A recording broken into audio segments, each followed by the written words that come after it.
Ice Spice is an interesting artist who rose to fame in late 2022 with her viral hit Munch. Since then, it feels like every song she drops causes a wave and she continues leveling up in the industry, getting features from the likes of Nicki Minaj, Taylor Swift, Travis Scott, and other big artists. But one interesting thing about her career is that it took her and her team a long time to drop her debut album Y2K, and after a long wait, it ended up selling 28K first week. A disappointing debut for most artists of her caliber, but for Ice Spice specifically, it doesn't really matter all too much. And in this video, we'll talk about why and how Ice Spice can continue leveling up from here.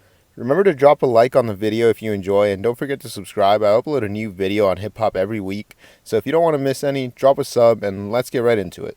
Think you the shit, bitch? You not even the fault.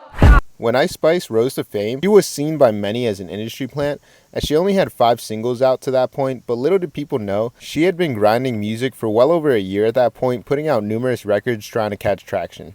She released Munch under the distribution of WorldStar, and later signed to 10K Projects, also known for signing Trippie Redd and Tekashi 6ix9ine. One thing 10K Projects does really well is market their artists and set them up for success, especially for an artist like Ice Spice, who has the appeal factor and already has some traction in New York. 10K Projects took the perfect formula to get Ice popping by only releasing singles and essentially establishing her in the game as a singles artist with her following single Bikini Bottom and In Her Mood not long after, with In Her Mood debuting at number 58 on the Billboard Hot 100 chart. This led up to her first EP titled Like, with those 3 tracks, and Gangsta Boo featuring Lil TJ that debuted on number 82 on the charts. A baddie gon' get what she like. So what's your sign, cause I like you.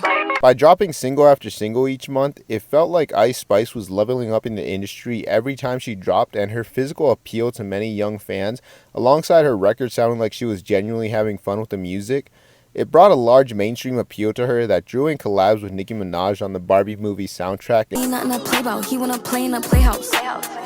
The fuck they gon' say now? I'm watching these bitches, I'm rubbing a stain. And Taylor Swift on the Karma remix. Karma takes all my friends to the summit. Facts. Karma is the guy on the screen. But why does this mean that album sales don't matter for Ice Spice?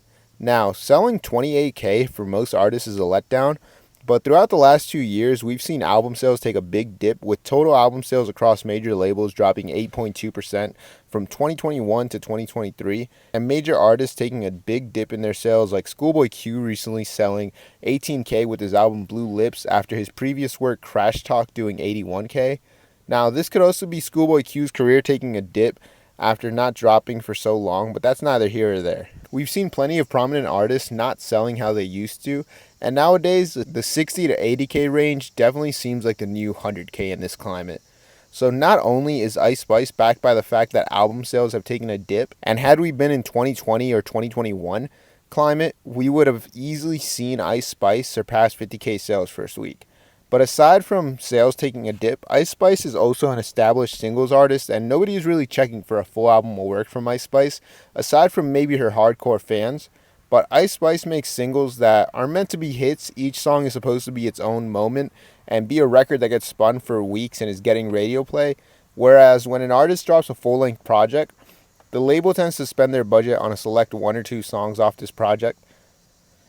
Her music is more like the club banger, fun type songs that you can play at a party or at a kickback, but I don't know many people who put on Ice Spice in the car by themselves just driving to work or school. Except Gangsta Boo with Lil TJ, that song's a banger and I'll listen to it wherever, with whoever, I don't care. That song, that's peak Ice Spice for me. But back to my point. With Ice Spice establishing herself as a singles artist, why would she want to drop an album? Her team has shown time and time again that they are at their best performance-wise when they drop singles and work these singles for 1 to 2 months before dropping another one.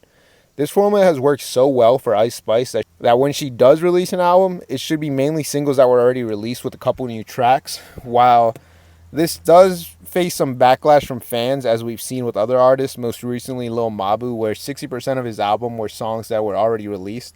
It helps more than it hurts because fans tend to only focus on the album for 1 to 2 weeks before moving on.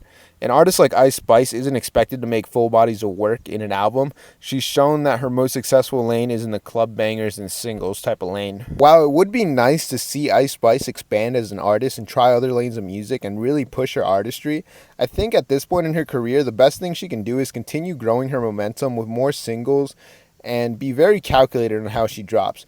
We've recently seen her and Central C drop Did It First with a fake relationship narrative that all the fans saw right through, and it clearly didn't work. Although the song charted at 51, spending 3 weeks on the charts at the time of this video. While fans saw through the gimmick, it's the perfect opportunity for Ice to spin back and come back with another single that will continue to elevate her in the game. Ice Spice and her team are definitely setting her up for the long-term game in hopes of her still being on top in 5 to 10 years. And personally, I'm wishing the best for Ice Spice in her career. As somebody from New York, I'd love to see her keep winning and putting on for New York. But what do you guys think of Ice Spice? Do you guys think she's here to stay? And have you listened to Y2K? I'd love to hear what you guys have to say. If you made it this far in the video, you're a real one. Thank you so much for watching and sticking around. Remember to like the video, subscribe, and I got a lot more videos coming, so stay tuned. Peace.